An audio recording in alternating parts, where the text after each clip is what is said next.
Mabuhay everyone! We are the Group 6 and in this video, we will be discussing the minimum and maximum values of a function. Kaya't ano pang hinihintay ninyo? Let's proceed! For our question number 1, the given problem is f of x equal x squared plus 2x minus 3 at close interval -2, 0. So, the first thing to do is to find the first derivative of this given function. So, ang exponent natin sa x squared ay 2. So, ililipat lang natin siya sa unahan kaya siya magiging 2x.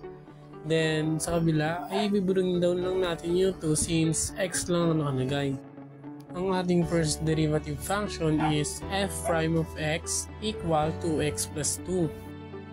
Next step is set the first derivative function to 0 to find the critical point.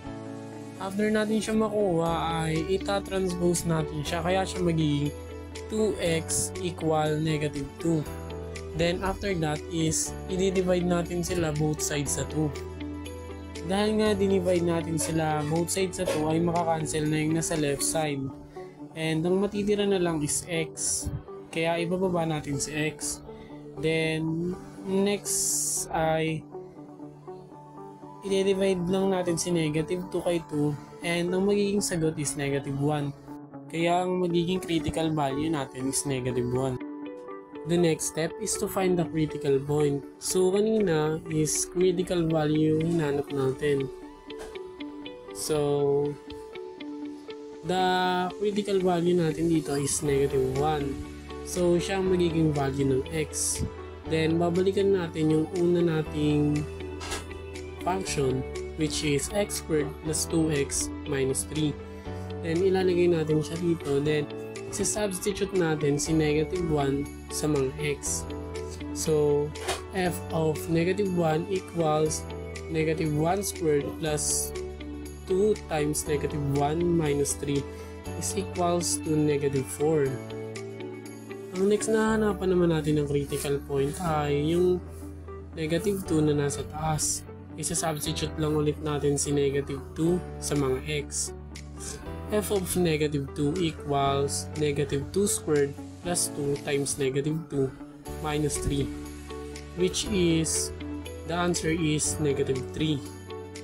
And lastly ay yung value naman ng 0 na nasa taas rin. So, f of 0 equals 0 squared plus 2 times 0 minus 3, which is -3. And now, our critical points are -1, -4, -2, -3, and 0, -3. Hindi ba yan ang answer? Dahil hanapin pa natin ang maximum and minimum value of this function. And here's our absolute minimum and absolute maximum. Our absolute minimum is -1, -4. And our absolute maximum is -2, -3, and 0, -3. So, this is our final answer. For the second question, the f of x is equal to 2x squared minus 12x plus 9 at the closed interval 1 and 4. The first thing we need to do is to find the derivative of f of x. F prime of x is equal to 4x minus 12. Paano ba natin siya nakuha? By applying the power rule, the exponent of 2 is imumultiply sa 2, kaya naging 4. And imaminus naman natin ang exponent sa 1, which is 2 minus 1, kaya naging 4x. The derivative of minus 12x is 12 because the x is equal to 1. Imumultiply natin, so 12 times 1 is 12. And the last is 9, which is constant, kaya automatically 0 na siya. So, again, our f prime of x is equal to 4x minus 12. Next step is to set the first derivative equal to 0 to find the critical values. So, 4x minus 12 is equal to 0. pwede nating i-transpose ang negative 12 sa kabila, kaya magiging 4x equals to 12. To get rid the 4, we can divide the both sides with 4. So our x or critical value is equal to 3. For letter C, find the critical points. Meaning, isa-substitute lang natin ang mga values sa x. So, una, f of 3, and when we calculate it, the answer is negative 9. Sunod, f of 1, ganun pa rin yung process, so it is equal to negative 1. Then, f of 4 naman is equal to negative 7. We can now identify the absolute minimum and absolute maximum. And para magawa iyon, we can use the table of values and observe the f of x. Definitely, our highest point here is negative 1 and the lowest point is negative 9. So therefore, the absolute minimum point is at coordinate 3, negative 9, while the absolute maximum is 1, negative 1. So the first thing we need to do is to get the derivative of the function f of x is equals to 4x squared plus 3x plus 2. So 4 times 2x is equals to 8x plus 3x is equals to 3. So ang ating derivative ay f prime of x is equals to 8x plus 3. Ngayon na nakuha na natin yung ating derivative, ang next na naman natin na gagawin ay equate siya sa 0 para makuha yung critical value natin. So, ang ating derivative is 8x plus 3. Equate natin siya sa 0 at ang ating magiging equation is 8x plus 3 is equals to 0. Then, transpose positive 3 to the left side para makuha natin ang 8x equals negative 3. Then, divide both side by 8 para makancel natin yung 8 sa right side at matira ang x. So, makukuha na natin ang ating value na x is equals to negative 3 over 8. Now, we have to find for the critical points. So, in order para mahanap natin yung critical points, is kailangan nating isubstitute yung mga nakuha nating value ng x sa function natin. So, ang function natin ay f of x is equals to 4x squared plus 3x plus 2.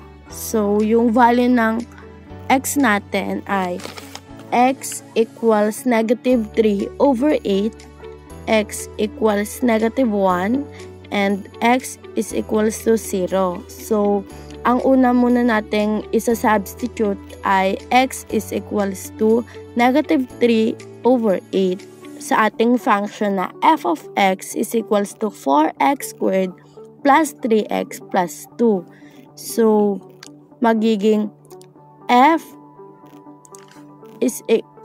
of negative 3, 8 is equal to 4 times negative 3, 8 squared plus 3 times negative 3 over 8 plus 2.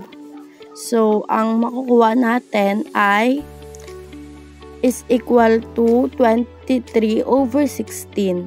So, next, sa negative 1 naman tayo, f of negative 1 equal to 4 times negative 1 squared plus 3 negative 1 plus 2. So, ang equal ng lahat is 3, positive 3.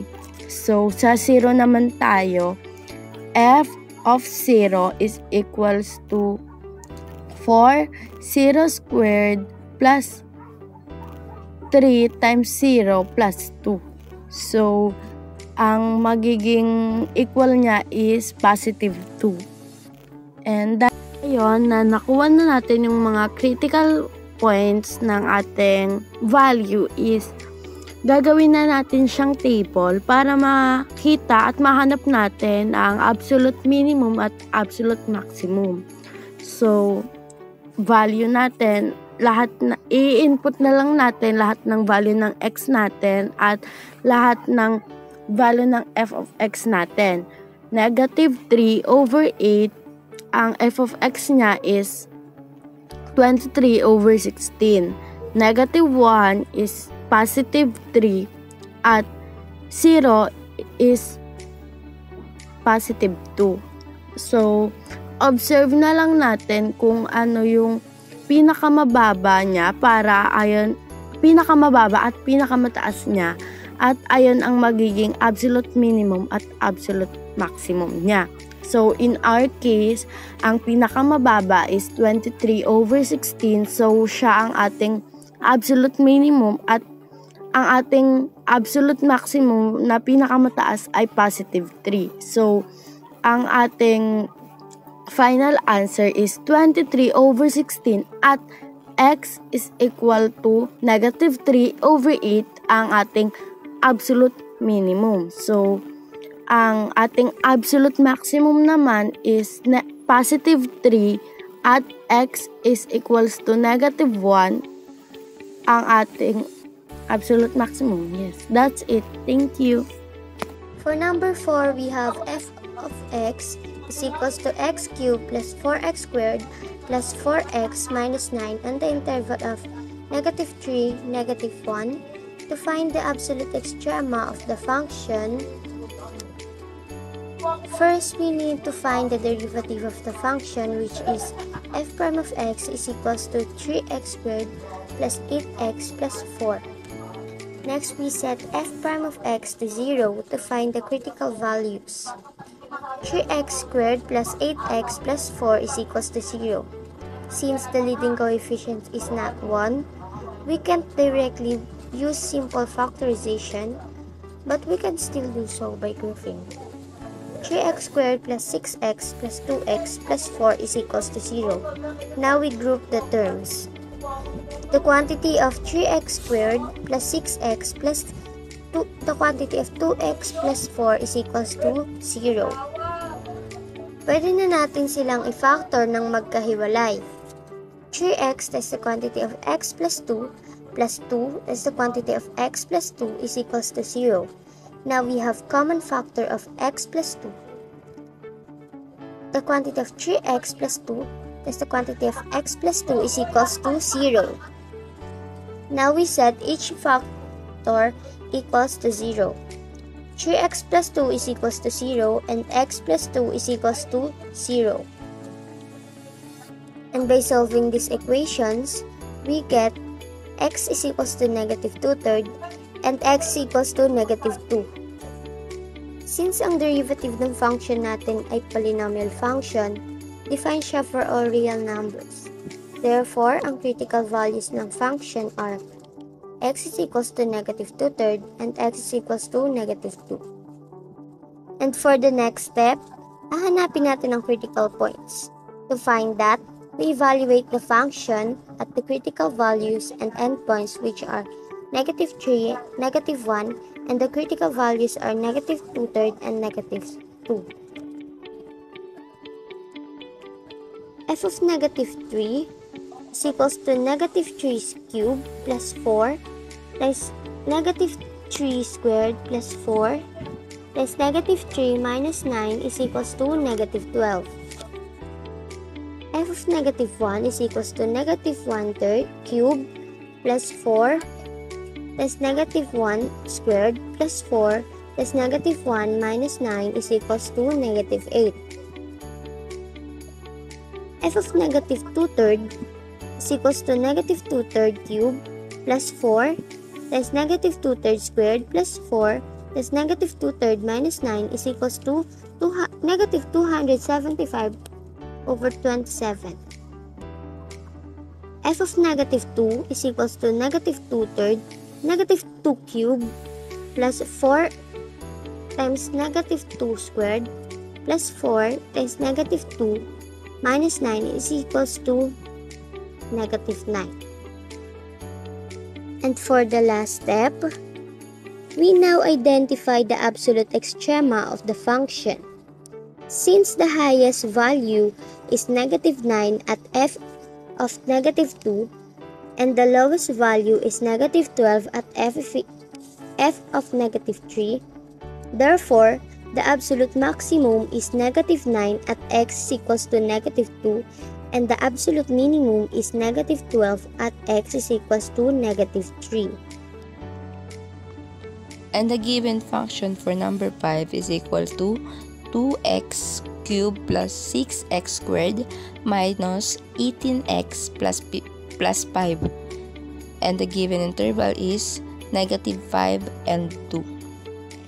To get the absolute minimum and absolute maximum point, we need to substitute the given interval to the function, which is f of x is equal to 2x cubed plus 6x squared minus 18x plus 5. So, kakasabi ko nga lang kanina, ang given interval is negative 5 and 2. So, ang unahin natin i-substitute is negative 5. Saan natin i-substitute si negative 5? I-substitute natin si negative 5 kay x. So, yung f of x is equal to 2x cubed plus 6x squared minus 18x plus 5 will become f of negative 5 is equal to 2 times negative 5 cubed plus 6 times negative 5 squared minus 18 times negative 5 plus 5. So, the answer is negative 5. Ang magiging value naman ng x and y natin ay equal to negative 5 and negative 5. Bakit negative 5 and negative 5? Diba nga, yung negative 5 is sinubstitute natin kay x. So, yung value ni x is negative 5. So, yung y naman, kung bakit naging negative 5? Kasi, yung answer natin sa function na sinubstitute na ang negative 5, yung magiging answer nun is yung magiging value ng y, which is negative 5. So, the value of x and y is negative 5 and negative 5. Ang next step naman ay si 2 naman ang isa-substitute kay x. Kaya, it will become f of 2 is equal to 2 times 2 cubed plus 6 times 2 squared minus 18 times 2 plus 5 is equal to 9. Kaya magiging value naman natin is 2 and 9. Bakit 2 and 9? Yung sinubstitute natin kay x is 2, kaya ang value ng x is 2.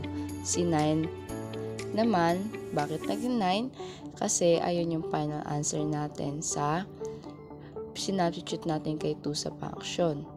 So, yung value ng x and y natin is 2 and 9.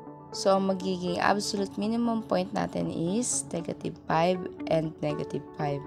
And the absolute maximum point is 2 and 9. So, paano natin malalaman kung maximum or minimum point siya?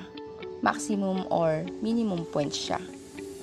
Lagi natin tatandaan, di ba may dalawang value tayo dyan? Which is negative 5 and negative 5 and 2 and 9.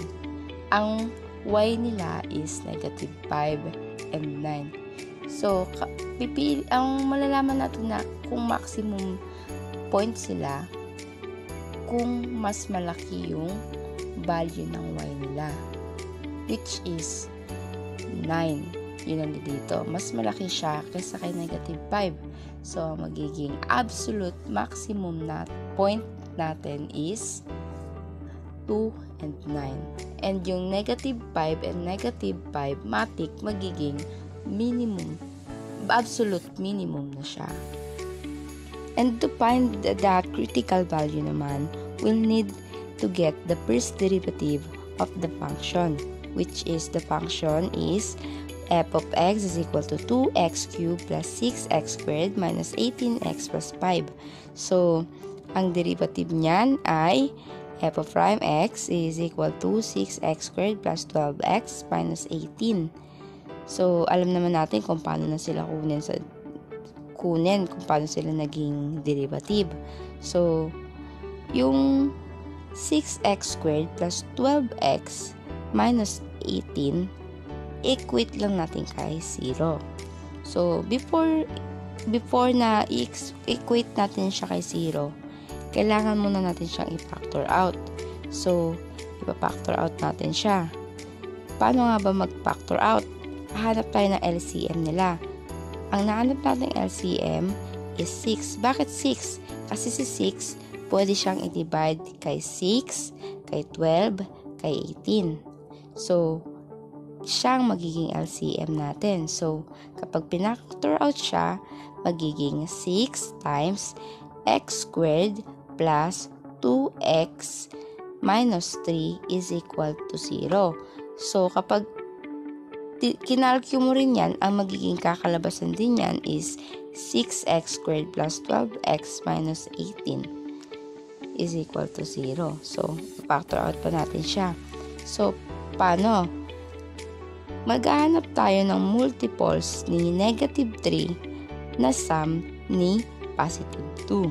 So, ano yung multiples ni negative 3 na sum ni positive 2? Ang multiples ni negative 3 na ang sum ay positive 2 ay 3 times negative 1. Bakit?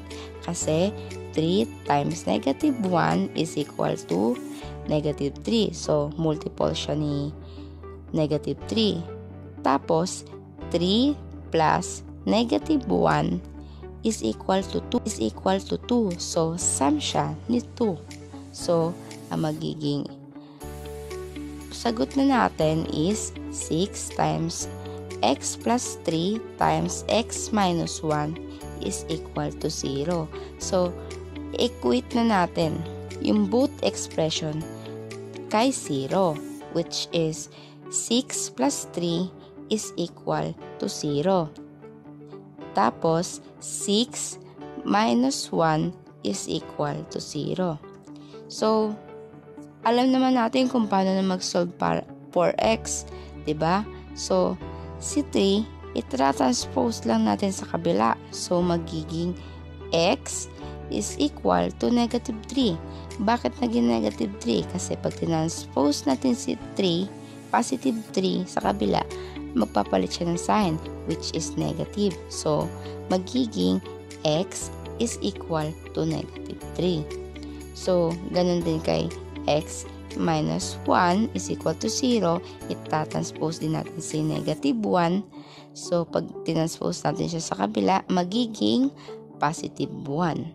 So, the critical value is x is equal to negative 3 and x is equal to 1. So, negative 3 and 1 are included on the interval negative 5 and 2. So, to get the minimum point naman and maximum point, kailangan naman natin i-substitute si critical value kay original function natin, which is f of x is equal to 2x cubed plus 6x squared minus 18x plus 5. So, yung una natin sa substitute is negative 3. So, it will become f of negative 3 is equal to 2 times negative 3 cubed plus 6 times negative 3 squared minus 18 times negative 3 plus 5. So, the answer is 59. So, the value of x and y, yung katulad lang ginawa natin nung una, is negative 3 and 59. Bakit negative 3 and 59?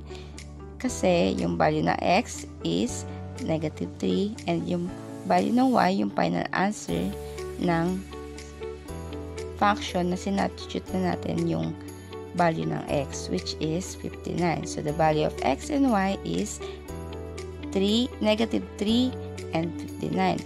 So, yung 1 naman sa substitute natin kay original function, which is, it will become f of 1 is equal to 2 times 1 raised to 3 plus 6 times 1 squared minus 18 times 1 plus 5.